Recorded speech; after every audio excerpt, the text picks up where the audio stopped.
our virtual talks programme featuring experts from the Radley community. This time around, we're focusing on a topic that's becoming increasingly relevant and exciting, that of living and working abroad. Whether you're considering a gap year, exploring international career opportunities, or simply curious about life beyond the UK, tonight's session is designed to give you real-world insights from those who've taken the leap and built lives and careers in different parts of the world. Now, we're fortunate to be joined by a panel of 3 Old Radleians who'll share their personal journeys, the challenges, the rewards, the unexpected lessons they've learned along the way.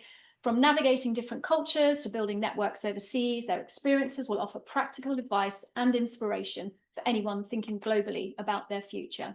And more people are, we know this. So before we begin, just a couple of housekeeping things. Please keep yourself on mute unless you want to ask a question, in which case you can come on camera, put your hand up, or you can put a question in the chat and I will be monitoring that. So we want to hear your questions. We really want to know what you want to know, and we want it as interactive as possible. So please do put your hand up. The event will be recorded and it will be circulated afterwards for your information as well. So I'm now going to introduce you to our lead speaker this evening, Justin Webb. So Justin is the founder and executive chairman of AgriWebb, the world's leading livestock and food systems software platform, used by over 20,000 farmers and food producers to manage over 200 million acres across 25 countries, digitizing operations, tracking emissions, and enabling sustainability at scale.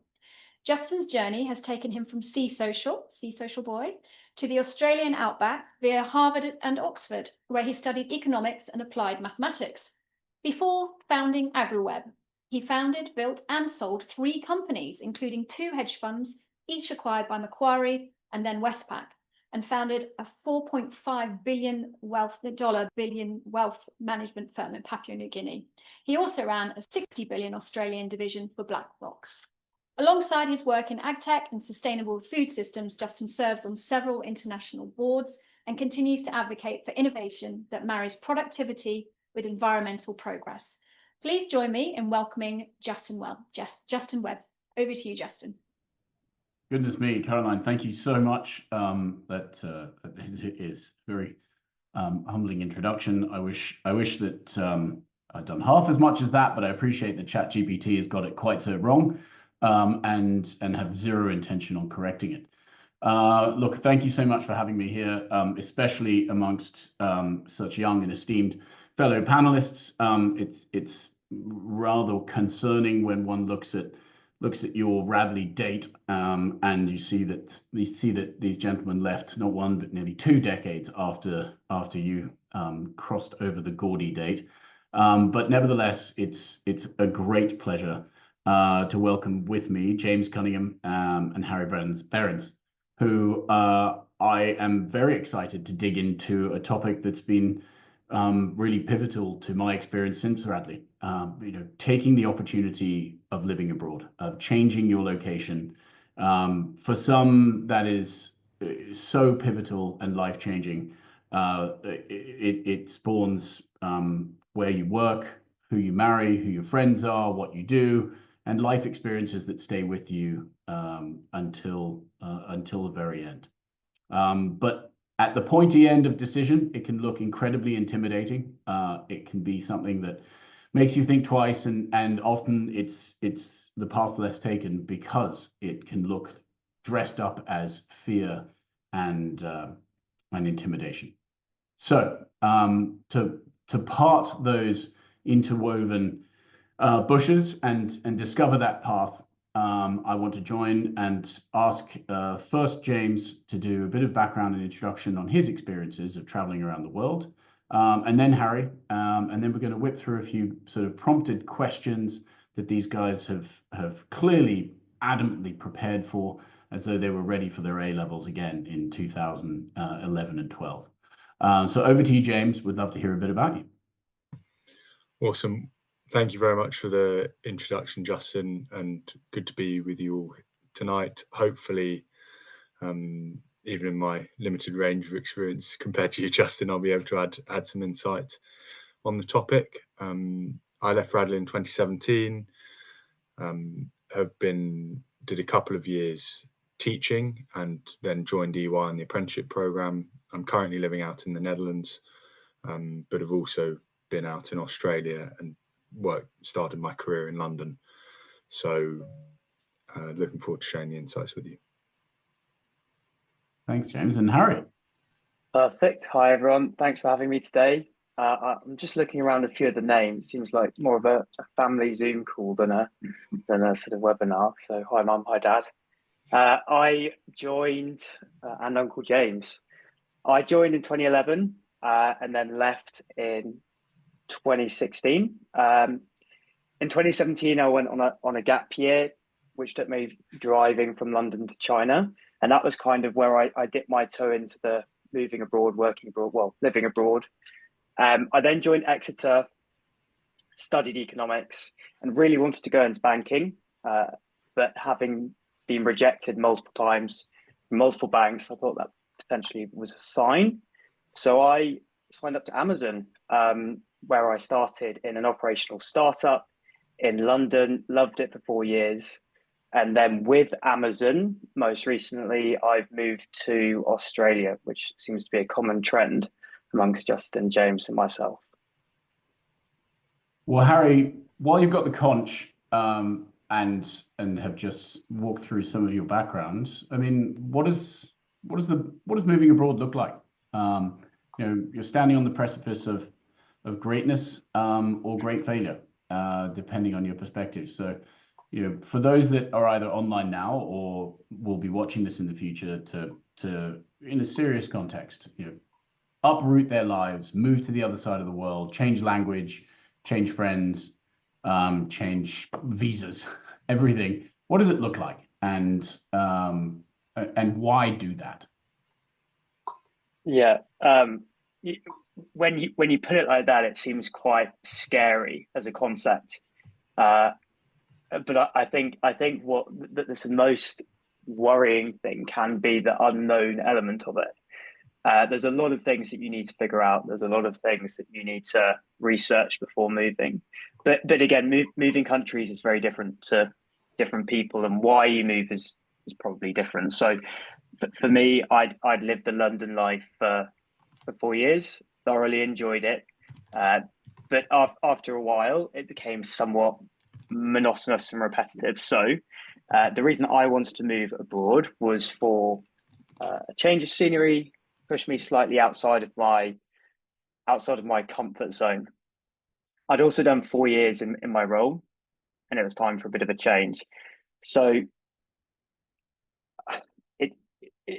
it depends on the purpose of what you're trying to achieve.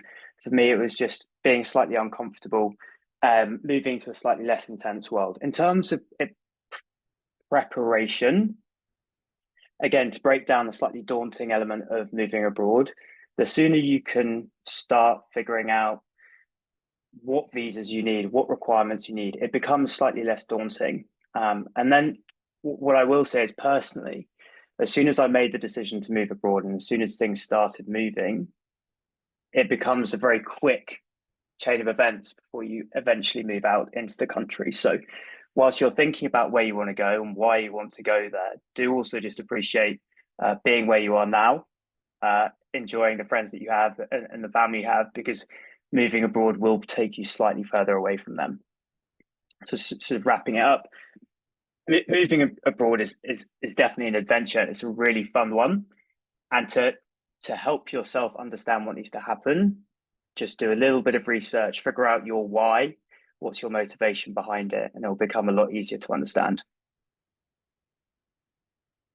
That's great, Harry, and appreciate your candor and your honesty in that. I mean, one of the things, because we've got such a broad audience here, Old Radleians who are much further on in their career, and right down to current Radleians who are considering, what's the next step. And personally, when I went to go to university in America, it was not the done thing at Radley. The aspiration was always to get on the Oxbridge board in covered passage, and the very thought that you would do anything but that was abhorrent. But the concept of going to America, create an incredibly interesting paradigm. The different just thought processes of a lot of those undergraduates. For me, I didn't know that when making the decision to go to American University. There were more family motivations and etc. But it was what I uncovered once I'd got there. And so the reason why I share, or at least my own reflection in there, is you can make a plan, and you know, in the words of Mike Tyson, everyone has a plan until you get punched in the face. It's you've got to get over there and really indulge and get involved in what there is to offer. And I think that beyond that, there's also many different paths to take. Right now, there may only be the opportunity to go. You know, it looks like the only opportunity to go abroad is university, but as James, and to turn the mic to you, you took a slightly different path, didn't you, when embarking on your international journey? Yes, yeah. So for me, to be honest, I didn't really commence that path, even looking to go abroad when I left school. For the slight change was obviously going on the apprenticeship program with EY, which at the time was pretty unique in terms of my cohort of leavers. I think the stats were there about 5 or 6 in the whole year that didn't go on to university. And for me, I felt I wasn't immediately ready to go to university, and didn't have a solid understanding of why I would want to go and make that investment in yourself. So had that period of time, 2 years kind of working, teaching, playing sport. And then, started that EY journey, where you still do a master's degree and a chartered accountancy status in the same time it would take anyone else that had been to university to get there. The international working environment only really came on the scene for me after a couple of years of being in that environment and starting to see the opportunity. But certainly something, when I realized what was out there, I wanted to take it. Well, I think that's great. And so, okay, James, now here you are overseas, and how do you integrate into new cultures, communities, you know, social life? Like, how do you make it your own? Yeah, the integration's a big thing because, as Harry said, it is a real change, and it can feel daunting. But the quicker that you can find that routine and sense of normality, then that really helps adjustment. Now, we've mentioned already just a little bit of preparation in terms of trying to set yourself up in the way you're going, where you're going, understanding a bit around that local culture will help. I was very fortunate that when I did it, I was moving to play sport as well. So immediately you have that group of very similar minded people in a kind of club or competition environment that you naturally have that social circle pretty much pre-built. Despite that, I wouldn't say you have to do it with a group or you can go alone, but I would strongly encourage that you adopt the just say yes mindset.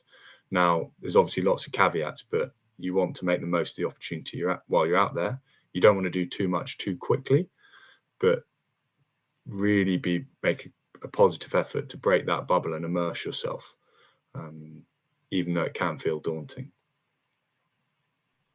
I think that's great. And, you know, as from Tyson to William Blake, right? If the man who stands still breeds reptiles of the mind.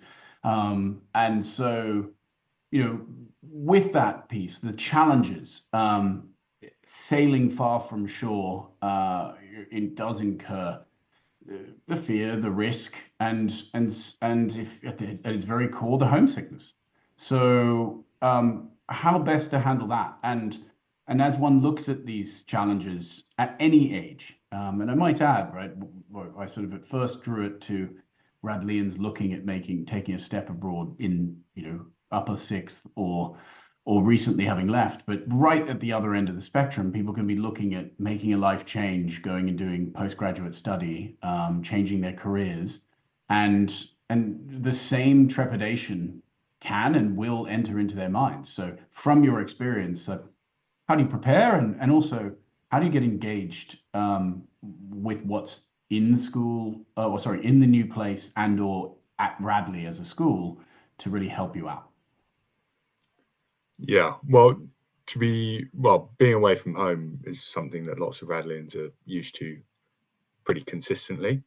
I personally love the kind of boarding environment and never struggled with that. Though I think you can be homesick, but I think the harder thing actually is that fear of missing out, because particularly when you're so far away in a place like Australia or New Zealand or America, the time zones can really challenge how you stay in touch with people. And it's not a case of you can just pop back every now and then when there's a big important event that you want to attend. You are going to miss things. That is a reality.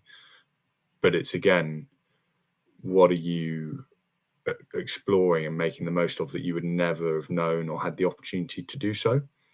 So you have to reframe the kind of challenge at times and go, what am I doing today that no one else has got the opportunity to do?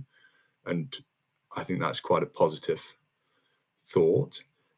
I would strongly encourage people to keep that kind of anchor at home, not least for friends, family, events, but also that professional network. If you're working abroad and you don't know how long you're going to be there, you may be there on a 2-year secondment, you may be there short, you may be setting your life up for good. It still stands true that at some stage you're going to need that relationship back to the UK or wherever home is for you. And that can still be really powerful, because half of challenging yourself to go abroad is to really build your understanding of the world, not just to shut off to one new place. And James, one more for you before I want to come back to Harry for a few of these, is your personal journey brought that to life, right? Yes, you went to Australia, but then there were other opportunities that stacked on top of that could well have come about had you not taken the first step to be out of your comfort zone at home. So bring what you just said to life a bit with your own personal experience. Yeah, so I guess for me, part of going abroad as a kind of career proposition was I've got a passion for the kind of professional services and business of sport world. So previously, having built relationships and worked on several bits in our sports advisory practice at EY, we had teams down in Melbourne that were delivering specific engagements that gave me that opportunity. On top of that, the kind of sporting environment to step off that bridge and go and play in another country then led for an offer to go and play in the Netherlands. And that was one kind of aspect of it. But the other piece was then having the international career experience. And as part of that kind of return package that I had set up with EY, they wanted me to take on the chief of staff role to our EMEA FSO COO. So chief operations officer managing the financial services business in that area. So Europe, Middle East, Africa and India. And part of the big reason for that was I'd seen a completely different style of culture and working, and understood how disconnected it could feel to be in a place very far away from a global headquarters. And I genuinely don't think that would have lined up had I not taken that first step and built those relationships, as well as staying close to people back home for the kind of semi-future planning. That's great. Thank you, James. So Harry, back to you. What do you wish you'd known before moving? That either about the place or that known about yourself that you ended up discovering while you were there. Let's get deep. Oh, crikey. I think I'm quite okay being uncomfortable. And I think like I did use a little bit of network in Sydney before I got there to make sure that I wasn't spending weeks by myself. Caroline, big plug for RadSoc, but also there are other social media outlets out there as well. I think being uncomfortable is something that I wasn't particularly good at, having lived near Oxford and then went to Radley and then went to Exeter in London. There's nothing too adventurous there. and just being able to network again. It feels weird having to make friends from scratch at age, what am I now, 27.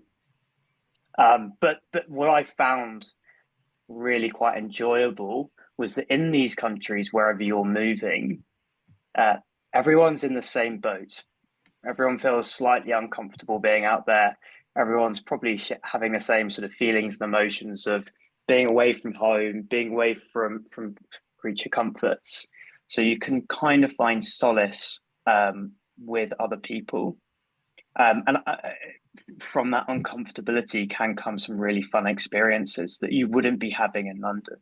So these are things you can't really plan for, but you get somewhere, you figure it out, you learn to be slightly agile or adaptable, and you end up having a great time. That's great. Thank you, Harry. And had to put you on the spot about learning yourself in front of your parents on this call. So well done. So a couple of great questions coming through that weren't previously scripted. Caroline talking about, Old Radleians, recent or not, who might be looking at jobs abroad. And in this case, for a first job out of uni. I think the three of us will all concur to move to a country without any kind of job link will make it considerably harder. Not least because a lot of countries that you move to, and apologies if the next 10 minutes get a bit dry, but there's a lot of practical necessity when you're moving abroad, right? Working visas, being able are very different from being on a short-term tourist visa in most countries that you're looking to get get employed in. And so it is unquestionably easier to get a job, here in London, if that's home or wherever home is, and then seek to be posted with, with a group abroad. It doesn't mean that when you're there, you can't then start look into other opportunities that may exist if you really enjoy it. It also retains what I think has been a pretty constant thread through what we've talked about, right? You do want some kind of lifeline and a link back to home. And so, how to get these jobs, right? That's the next question. And to look at that. So Harry, if you're coming out of Radley, let's focus at the nearer term piece for the moment. Coming out of Radley, how do you start filtering companies that have international offices, or ones that are most open to posting new hires offshore? How does one even start in this space? Oh, not really sure, to be honest. If I were a new OR, though, what would I do? I think is a fair question. But two things. One is global companies. Get yourself into a global company.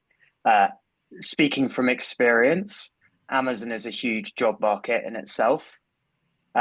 You can do anything at Amazon, and you can also be anywhere at Amazon. That's not why I joined, but it's a nice perk of working for these large companies. They will send talent to anywhere that talent really wants to go. So that's the option if you're slightly schemy or planned and want to go into a large company to take advantage of them. Not that that's a bad thing, but there's also the option of not going with a company, which, as we've said, it is probably the harder option, or going with no experience. But having lived in Sydney and having had friends move over without jobs, it's not impossible at all. And one thing that I've had to learn, when you move to a new country, you don't have this natural sort of network that you do have in the UK. And that's a skill that if you're going to move abroad without a company or without a lot of history, you're going to need to really utilize and practice is your networking skills. Specifically in these other countries, if you can do a little bit of research, connect with one or two people, it will make your life a lot easier when you get to that country in order to find something that's useful to you. So if you're clever and planned, try and move with a large company that's got access to these offices across the globe. But if you're feeling adventurous and slightly risk taking, I think that's an amazing motivation for wanting to move to another country. And it's not the hardest thing, but it does make it slightly harder, and you'll just have to network more. Yep. Well said, Harry. And building on that, I think that when the whole paradigm of moving offshore should open new channels for where you end up. I mean, certainly, Caroline mentioned this in a very kind intro, but I had zero intention when sitting in the donut studying under Gary Wiseman that I would be building a business in Papua New Guinea. But there's no way that would have opened up if I hadn't gone to Australia and spent time in Singapore and Hong Kong. And I think that's also, if there's a takeaway from listeners that have either joined or watching this later, it's that these portholes open once you are in a different place. And the network that Harry's talking about building is what opens this incredible adventure that almost everyone has. And I think if my sentiments would be home, and I now have come back to live here, and home will be here, and home will be comfortable and familiar and welcoming. And you will be all the better for it for having taken that journey. So for however long you do consider it, it's pretty fantastic to take. So James, to you on a little bit of some of the drier stuff, in no way throwing you under the bus because you're working at EY, but from positioning oneself, taxes, healthcare, the stuff that you need to get done. Is there anything I challenge you to try and keep anyone engaged by answering that holistically, but at least, what are some of the checkpoints that people that are listening here or will be later might want to make sure they get done in preparation? So at least it's taking some of the pressure off, that element of fear and prep. Yeah. It's certainly a little bit drier area of the conversation, but really important in terms of helping you settle and make it as seamless as possible. I'd echo that kind of break the bubble philosophy that Harry's alluded to. And in doing that, you are building your network. So whether you're going down a formal route with on a global mobility program with a global firm, or whether you've taken a bit more initiative, maybe a bit more risk or a shorter term view, it's still really important. In a larger business, you've obviously got more structure around you and more support teams, whether it be tax, well-being, business travel, all things that can be a bit more constructive. But I kind of say it all comes down to people. So build your relationships with that introduction and then use that local knowledge.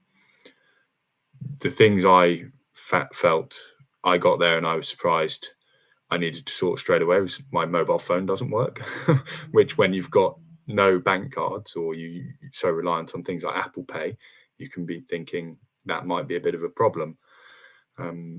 So set yourself up a SIM card, and if you're working in a overseas territory, you're more than likely going to need a bank account in that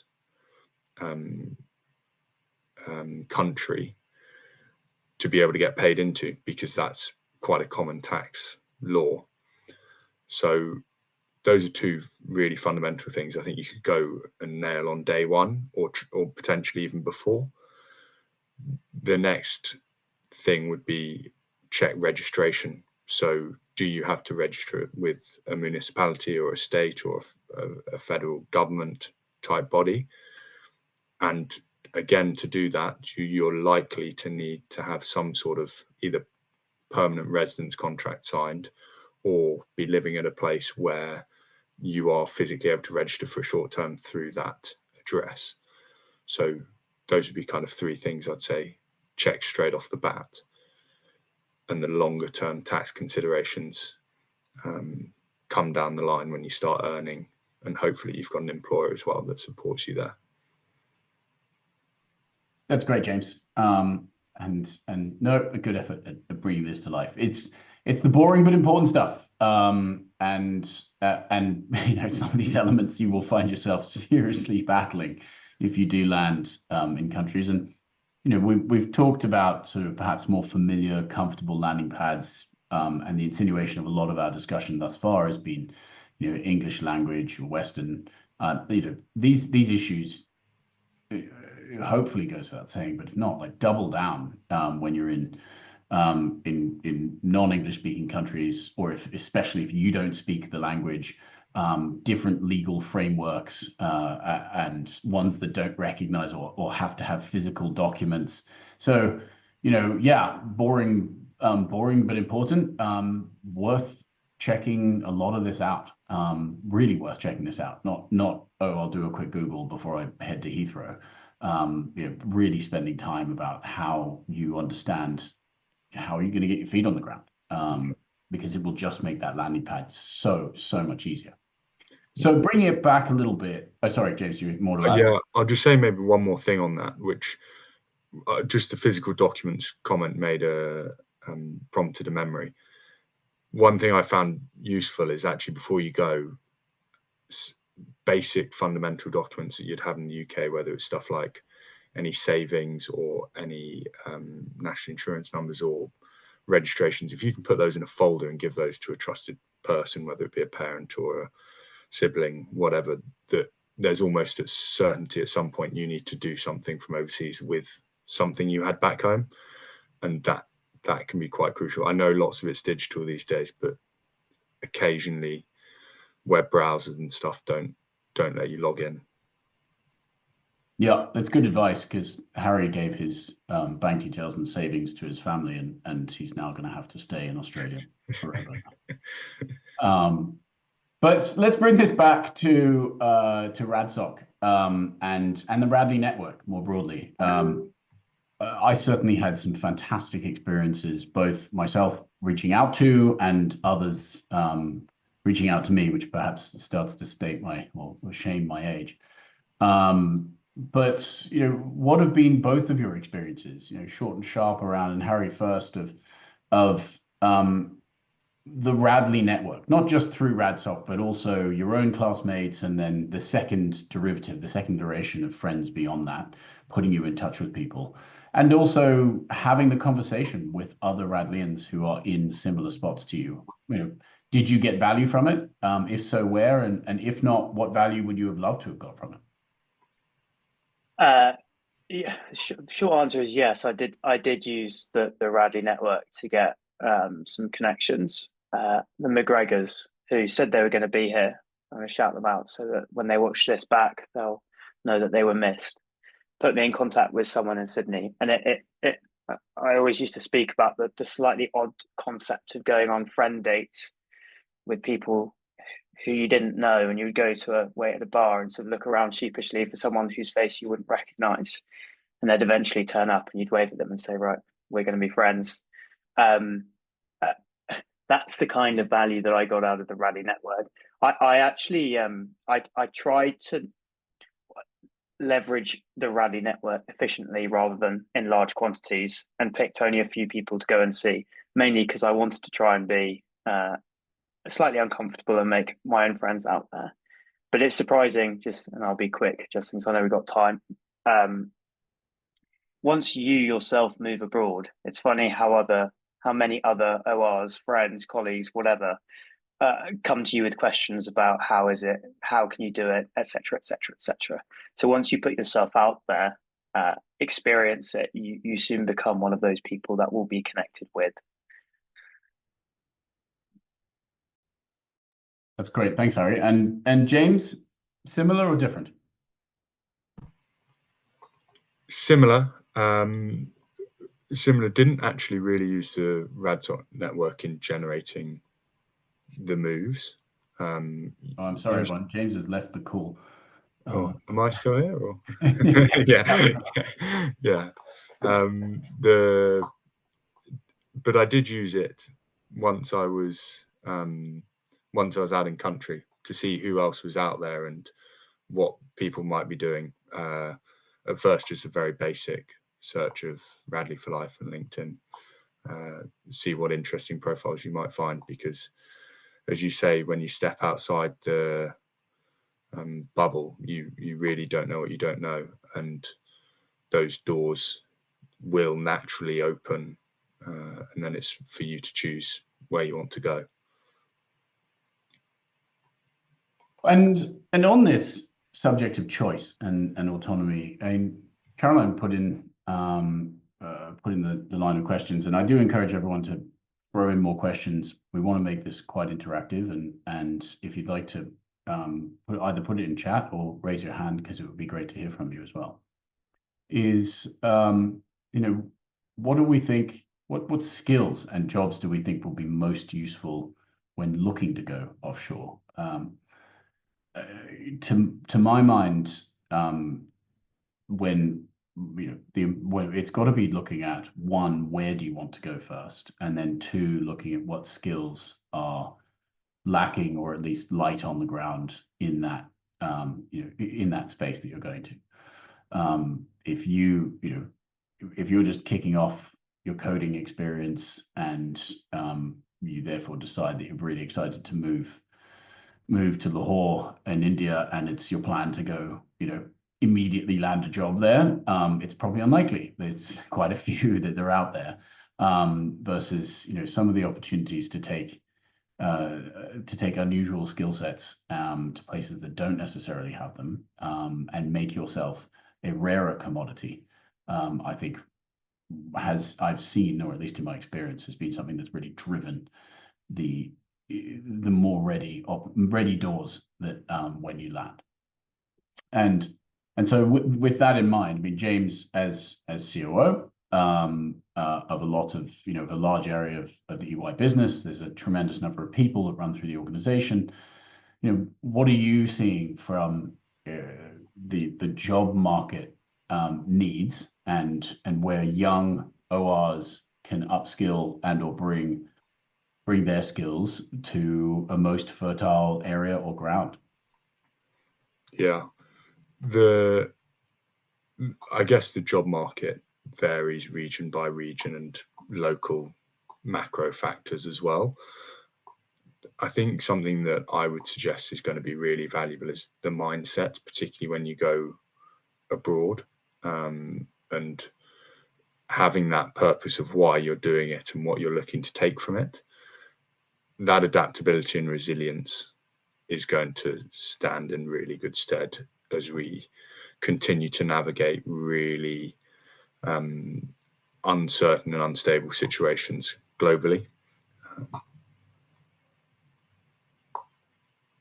Well said. And Harry, million plus employees at Amazon, you guys must be missing out on something. What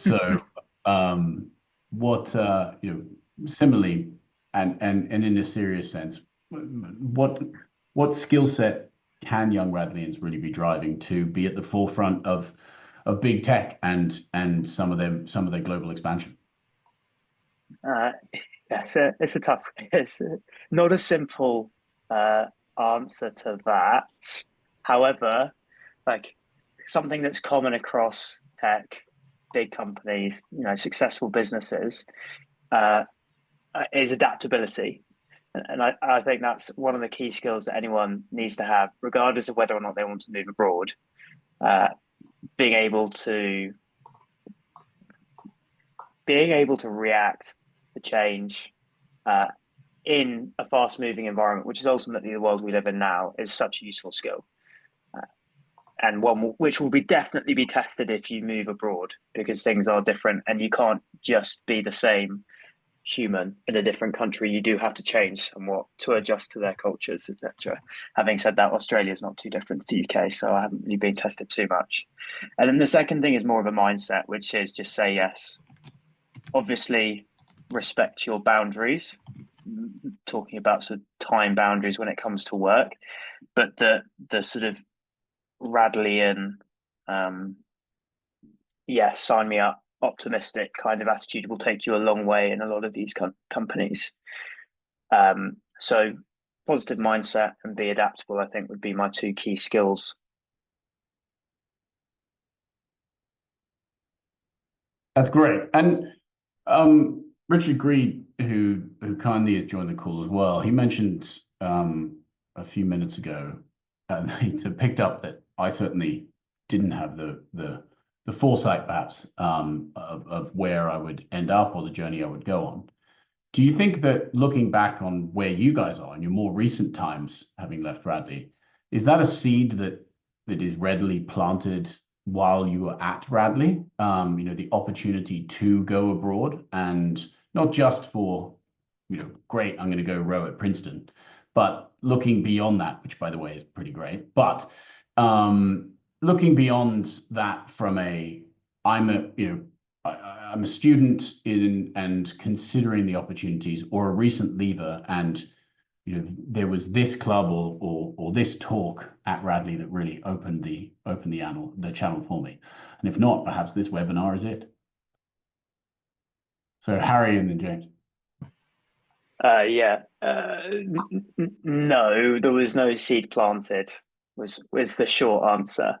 I really enjoyed time at Radley. I didn't even envy people who went off to the US universities. I was obviously very happy for them, but I was quite happy going to Exeter, having a great time.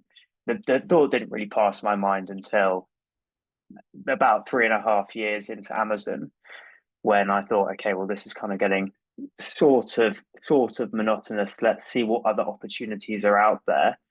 And then it moved extremely quickly. So I wish I could say I had thought about this, but I hadn't. Kind of just wanted a little bit of a different experience and somewhat adaptable journey to reach my goals, and that included going to Australia and learning a slightly different culture and having a great time. James. Well, as this was Guido's question, no, the seed hadn't been planted. And I kind of wish I'd broken the bubble earlier just to get outside of that Radley life. But there were a couple of instances. I think there's a few nights in Treviso that Guido probably remembers relatively fondly, that I thought actually the different perspective and living and playing sport abroad would be a really cool experience at some point to do, because it's different, but it's also so welcoming at times. Yeah, there you go, Guido. Hopefully you know the ones I'm talking about. Or hopefully not. We couldn't say.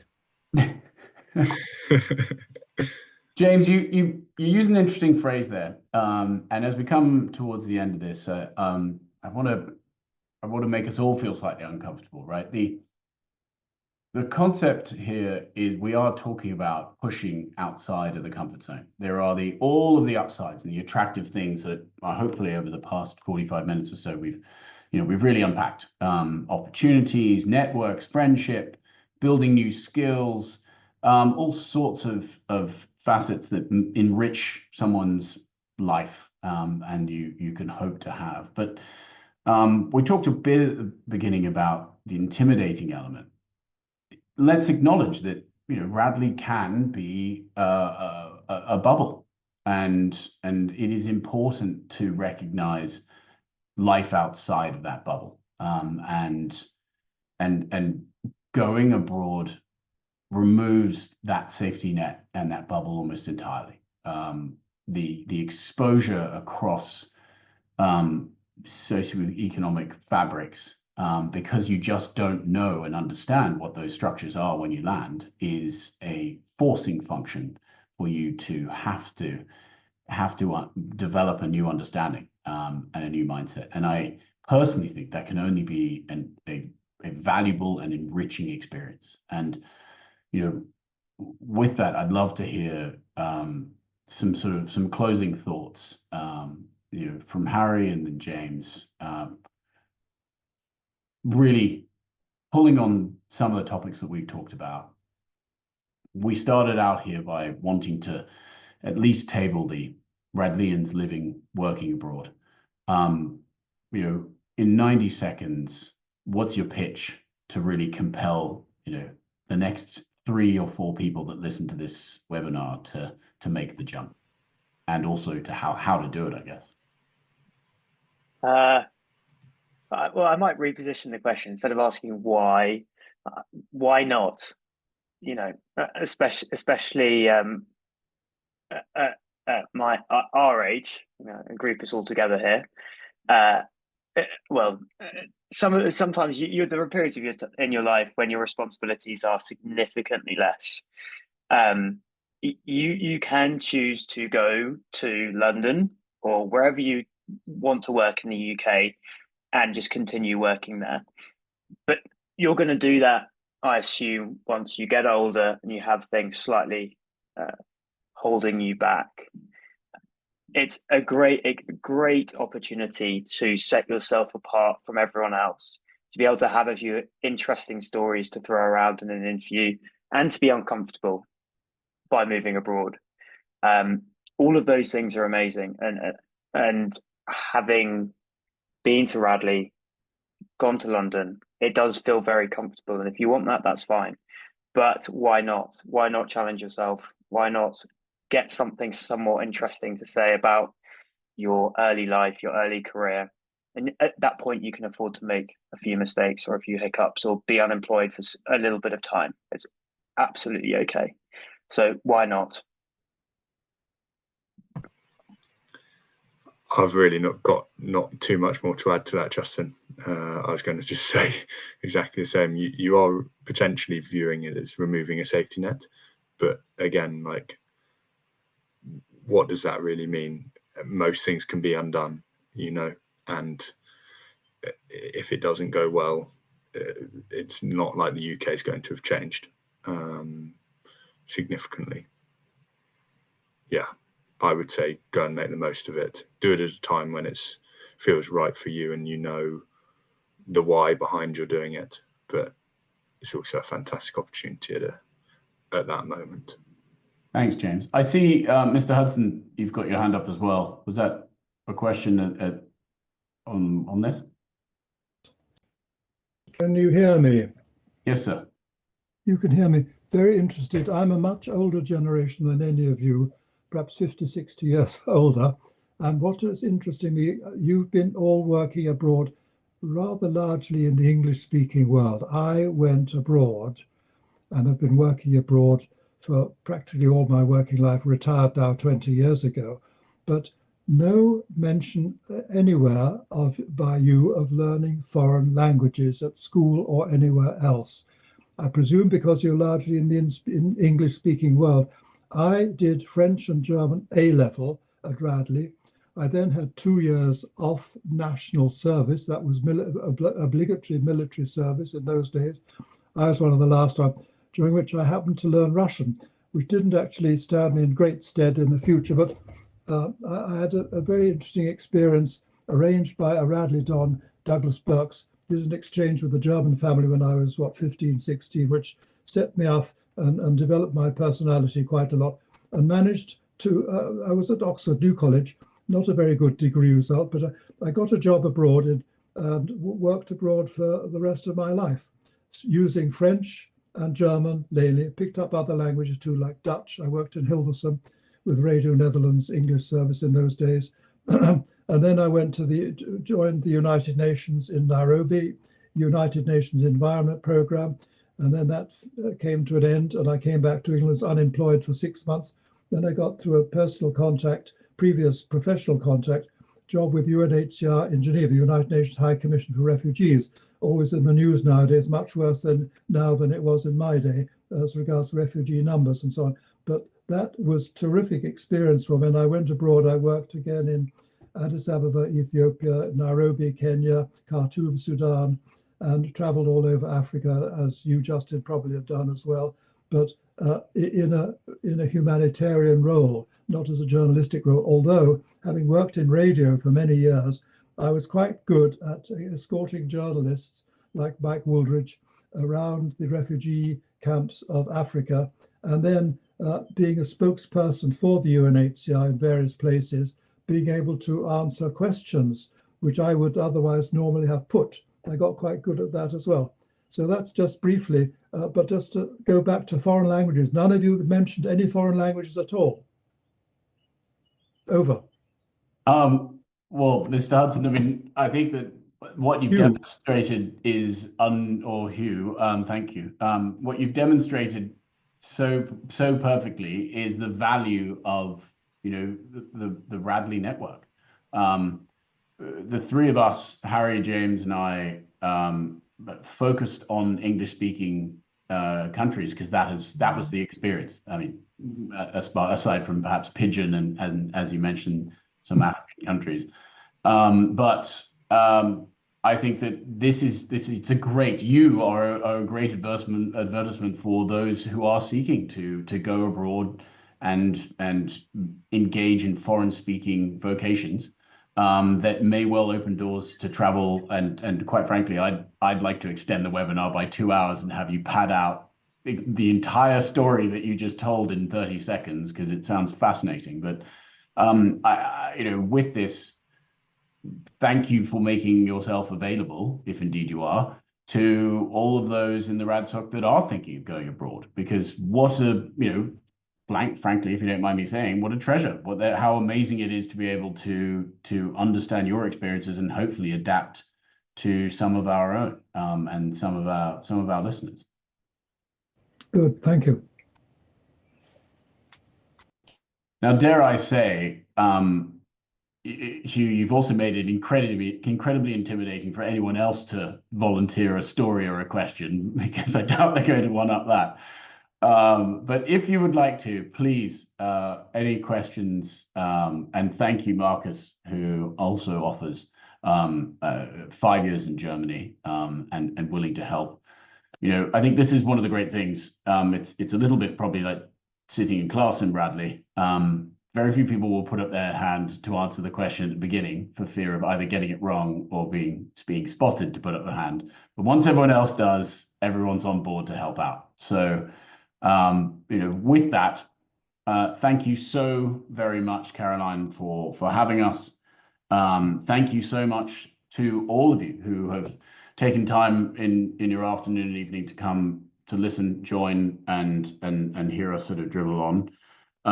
I think that we hopefully, and I'm including Hugh in this, we hopefully can be great advertisements for the success story of facing those challenges that I discussed at the top of this, and don't go where the path may lead.